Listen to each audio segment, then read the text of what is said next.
প্রস্তুতি, তোর বাবা এই এলাকার ডন। বাবা তুমি কি একে চেনো? না। তাহলে একে বাড়ি নিয়ে চলো, সুস্থ করে জানতে হবে কেন তোমাকে মারতে চাইছে। ঠিক আছে, তাই চল। প্রস্তুতি, আজ তো 1 মাস হয়ে গেল, ওর কি জ্ঞান ফিরেছে? না বাবা, টানা 1 মাস তোমার সেবা করতে করতে আমি যে তোমাকে ভালোবেসে ফেলেছি। আমি প্রতিজ্ঞা করছি তোমাকে যদি না পাই এই জীবনে আমি বিয়েই করব না। আমি কোথায়? তুমি আমার শোবার ঘরে।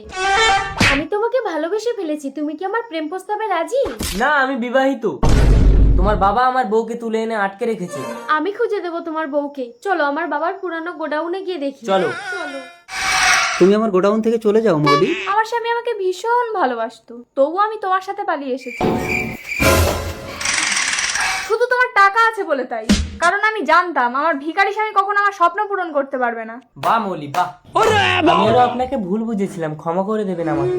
বাবা তুমি সুস্থ হয়েছো, তোমার বউকে নিয়ে যাও। আদেশ, তুমি আমাকে ক্ষমা করে দাও। মিথ্যে, যে আমাকে এক বিন্দু ভালোবাসে না তার সাথে আমি সংসার করব না। দেখো, কোটিপতি বাপের একমাত্র মেয়ে, যে আমাকে জীবন দিয়ে ভালোবেসে যখন জানলো আমি বিবাহিত, তখন সে সারা জীবন বিয়ে না করার প্রতিজ্ঞা নিয়েছে। তাই যে আমাকে চায় না আমিও তাকে চাইবো না, আর যে আমাকে চায় আমি তাকে সারা জীবন ভালোবাসবো।